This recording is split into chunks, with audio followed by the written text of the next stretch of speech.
Actuellement, il est difficile de circuler dans les avenues, ruelles et quartiers de Brazzaville sans s'apercevoir des tas d'immondices associés à des mares d'eau qui stagnent à certains endroits. Ajoutez à cela des odeurs nauséabondes qui empêchent à respirer, surtout pour la population qui vit et exerce des activités à ces endroits.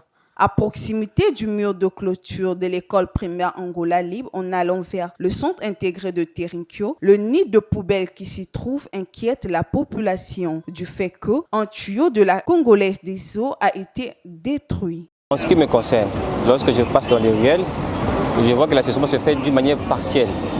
Ce n'est pas l'entièreté parce qu'on voit des tas d'immondices qui traînent passer par là.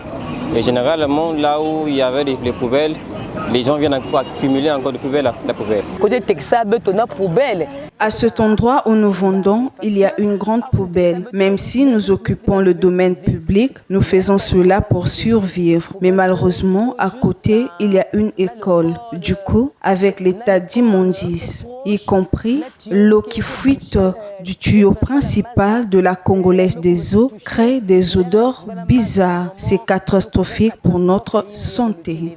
On tombe le maladie, même l'eau, on boit l'eau. Vraiment, il y a tout. On tombe malade tout le temps, puisque même l'eau que nous prenons au robinet contient des déchets dont nous ignorons les origines. Truc bizarre. Soucieux des problèmes de l'assainissement de la ville, la population exhorte les autorités habilitées à fournir plus d'efforts pour rendre la ville salubre. Que l'État prenne ses responsabilités, parce que ces tas d'immondices entraînent aussi beaucoup de maladies. Comme vous pouvez le constater devant là-bas, vers le mur de l'école Angola Libre là-bas, il y a un tas de là où ça a même entraîné beaucoup d'eau et beaucoup de, comment je peux le dire, d'odeur. Et ça aussi, ça entraîne plus de maladies, plus de moustiques.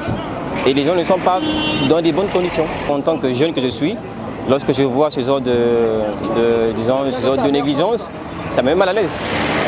Que l'État gère ce problème comme on peut le gérer d'une manière, comment je peux dire, logique.